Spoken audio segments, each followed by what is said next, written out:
मोरू मामा, आता मन शांत करा आणि घरी चला बरे. माधवराव, फार मोठ्या मनाचे आहात तुम्ही सारेजण. एवढे सारे होऊन तुम्ही मला क्षमा कराल देखील, अगदी माई सुद्धा.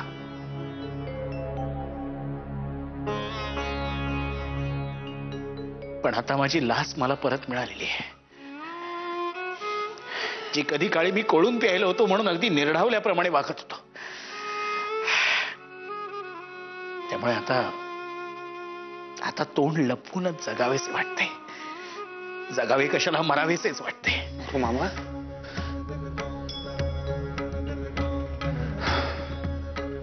आपण सारेच तणावाखाली आहोत.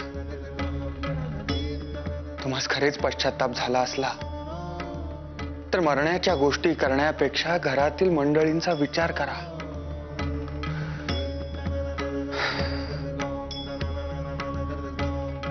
माईंनी दुःखाच्या आणि रागाच्या आवेगात जे काही केले त्याची भरपाई तुमच्या चांगल्या वागण्यानेच होणार आहे. माई तुमच्यावर कितीही रागावलेल्या असल्या तरी त्या आता तुमचीच काळजी करत असतील आमची खात्री आहे. किंवा आमच्यासाठी नाही, निदान त्यांच्यासाठी तरी घरी चलावे. पण मोरू मामा, तुर्तास तरी मुक्ताशी विवाह करण्याचा विचार तुम्हास बाजूला ठेवावा लागेल. नाही माधवा, माझ्या मनात तिच्याबद्दल खरंच आपुलकी आहे रे. मी मान्य करतो मी फार वाईट वागलो याआधी. मी हेही कबूल करतो की माझ्या तिन्ही बायकांचा मी खूप छळ केला, चांगला नाही वागलो त्यांच्याशी, अगदी अधमपणे वागलो. पण आता असे वाटते की या साऱ्या पापांची भरपाई मुक्तेसारख्या एखाद्या गांजलेल्या विधवेशी विवाह करून होऊ शकेल. मला खरंच तिच्याशी लग्न करायचंय. मी हात जोडतो. मोरू मामा, आम्हास तुमचे मन समजते, परंतु केवळ तुमच्याच मनाचा विचार करून कसे चालेल सांगा बरे.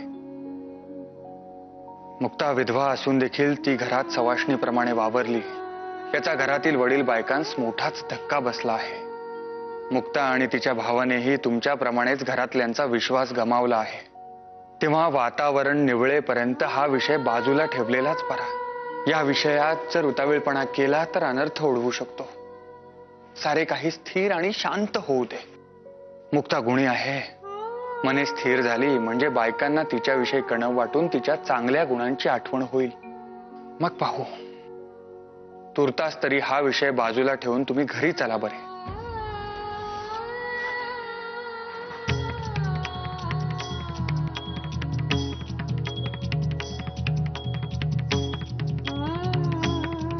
मामा चला या.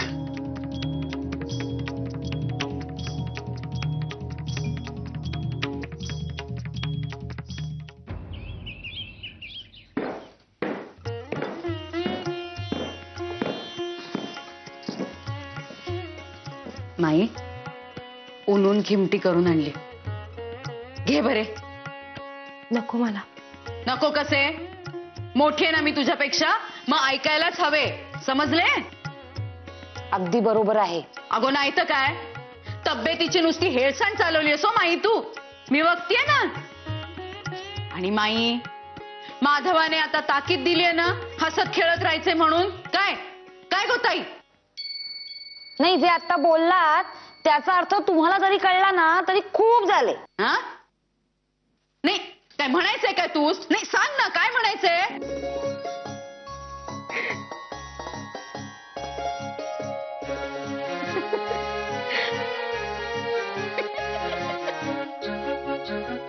चला, आपल्या खड्या जंगीच्या निमित्ताने का होईना पण ही माई हसली, हेही नसे हो थोडके. माई घे.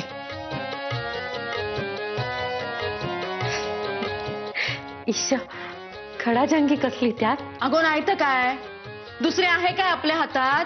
हत्यार म्हणजे बायकांकडे दुसरे तिसरे काही नाही हो, फक्त जीभ. खरे की नाही गोताई? आणि त्या हत्यारास मग धार नको का? म्हणून चालते हो आमची खडा जंगी. म्हणून तर आपली परजून ठेवतो. काय हो वहिनी? मग काय? अगो नाही तर आपल्याला काय हौस आहे भांडायची? काय गो, खरेच किती दिवसांनी हसलो ना आपण. आपल्या हसत्या खेळत्या घराला कोणाची तरी दृष्टच लागलीये. कोणाची कशाला? त्या मुक्तेचीच. अजून दुसरी कोणाची?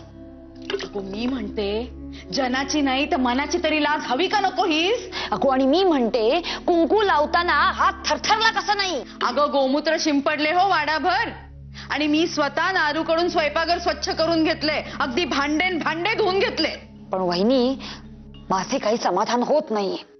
मी काय म्हणते, बाळंभटजींना सांगून एखादा होम वगैरे करून घ्यावा का गृहशांतीसाठी? हो बाई. हो, बघा विचारून. नाही म्हणजे मलाही वाटते आहे की घरातले वातावरण पूर्वीसारखेच पवित्र आणि शांत व्हावे. ताई, बघा ना विचारून.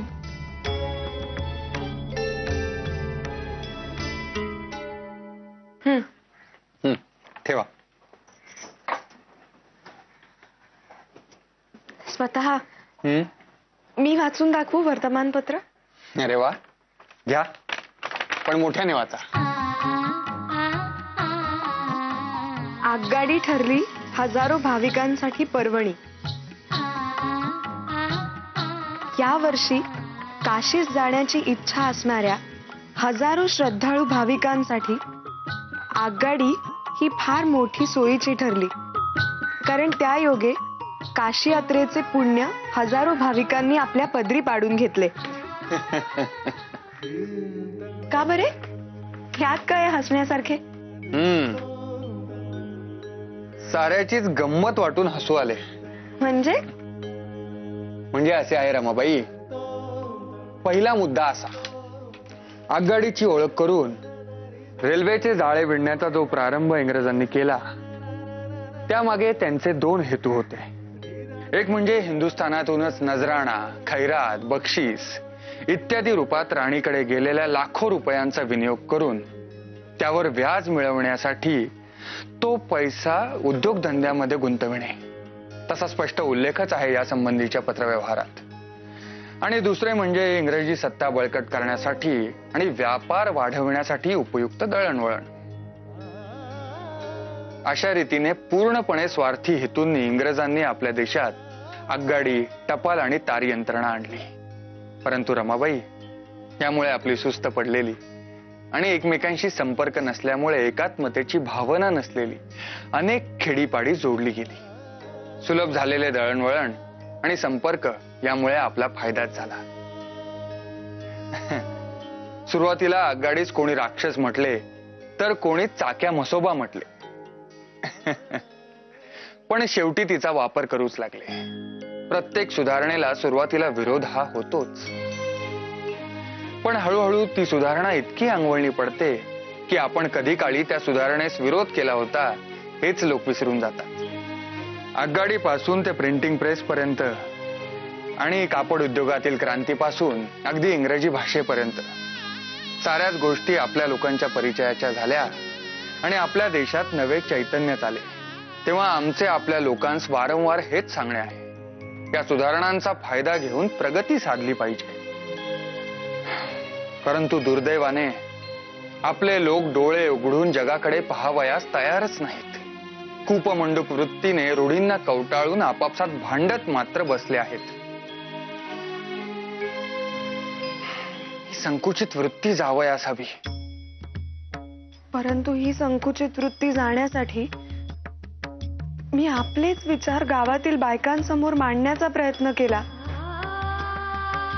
तेव्हा मला अहमची बाधा झाली आहे असे आईने आपणास पत्र लिहून कळविले.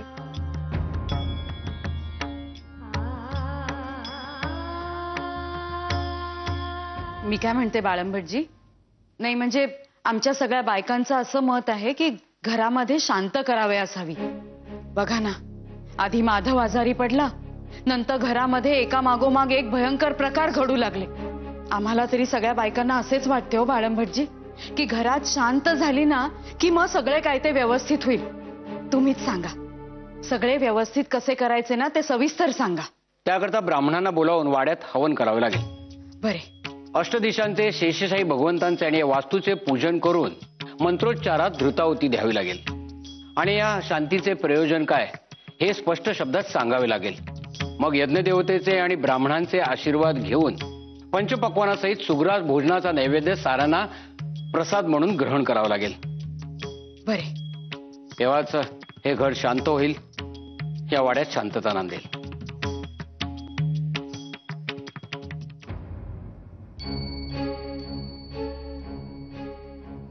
छान. आपण अजून इथेच जात का मोरोबा? नाही, आम्हाला वाटले होते की आपले नतद्रष्ट विचार घेऊन तोंड काळं केलं असेल तुम्ही एव्हाना कुठेतरी. अहो, तुमच्यामुळे बिचाऱ्या माईच्या जीवावर बेतले होते, आहे का ध्यानात? पण तुम्ही तोंड वर करून घरभर फिरता आहात जिथे तिथे. प्रयोजन विचारत होतात ना बाळंभटजी? अहो, प्रयोजन हेच.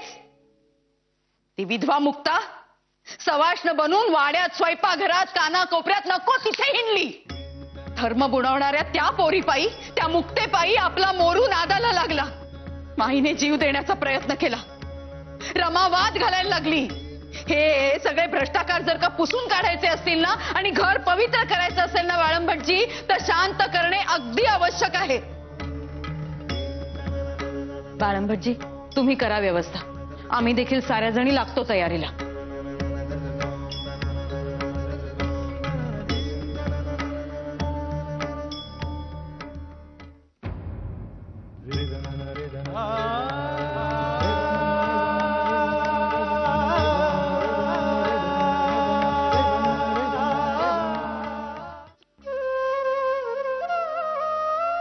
रमाबाई, आईंची काळजी रास्त होती.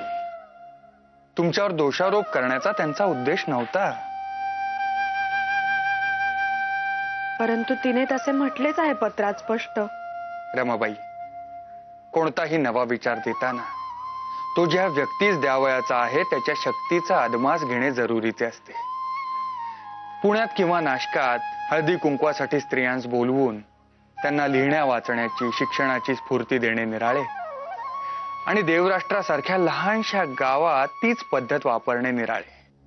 अशा ठिकाणी एक दोन बायकांपासून घरगुती स्वरूपात सुरुवात केली असती तर जमले असते.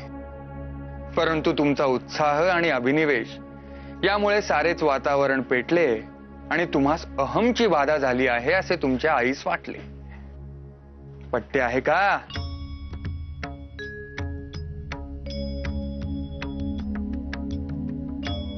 हो, बोला. सौ रमा महादेवराव रानडे म्हणून पटते आहे. तुमची पत्नी म्हणून पटते आहे, परंतु रमा म्हणून नाही.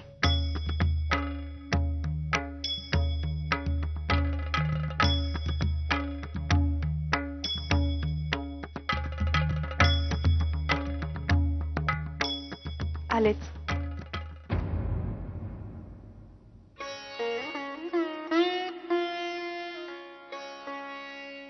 रमाबाई, तुम्हास तुमचे स्वतंत्र व्यक्तिमत्व लाभले, याचसाठी होता सारा अट्टहास.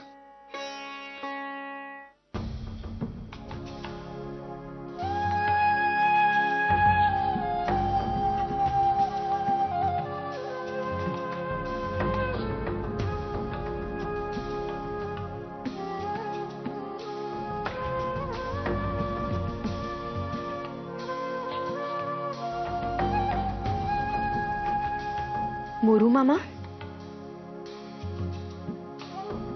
मोरू मामा, अहो असे उदासपणे बसून कसे चालेल? काय करणार मग? सगळे होत्याचे नव्हते झाले. मीच कर्मदरिद्री. या घरातली माझी पत तर गेलीच, विश्वासही गमावला. सगळ्यांच्या नजरेतनं उतरलो मी आता. मोरू मामा, पण तुम्हाला पश्चाताप झाला आहे. तुम्ही तसे बोलूनही दाखविले आहे. निदान सत्य बोलल्यामुळे तुमचे मन स्वच्छ झाले आहे आणि आपल्या घरातील माणसे फार काळ कोणावरही राग धरीत नाहीत, हे ठाऊक आहे ना तुम्हाला? अहो, गेलेला विश्वास लागलीच परत कसा येईल? थोडा धीर धरावाच लागेल ना. पण तोवर मुक्ताचे काय? आमचे लग्न तर आता होणारच नाही असे दिसते आहे. करावे तर काय करावे. मोरू मामा, तुमची अगदी मनापासून कोणावर श्रद्धा आहे? करवीरची महालक्ष्मी अंबाबाई. होय ना? मग आई अंबाबाई स्मरून सांगा की तुमचा मुक्तावर अगदी खरेच मनापासून जीव आहे म्हणून. अगदी अगदी. आई अंबाबाईला स्मरून सांगतो, माझा खरेच जीव आहे मुक्तावर.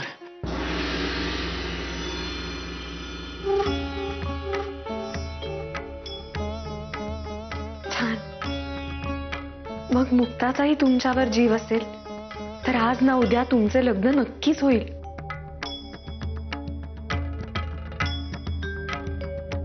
तुम्ही आई अंबाबाई स्मरून सांगितले आहे, त्यामुळे तुमच्या मनातील विचार नक्की खरा असणार.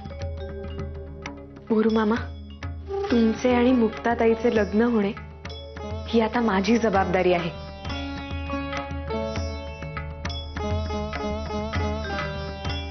खरेच खरेच असे होईल? होय. माझ्या जगण्याला अर्थ येईल, नाहीतर मी काय करणार होतो जगून. रामाबाई, तुम्ही आणि माधवरावांनी मला जो आधार दिलाय तो मी कधीच विसरू शकत नाही. माझ्यापेक्षा वयाने लहान आहात, पण सद्गुणांनी फार मोठे आहात.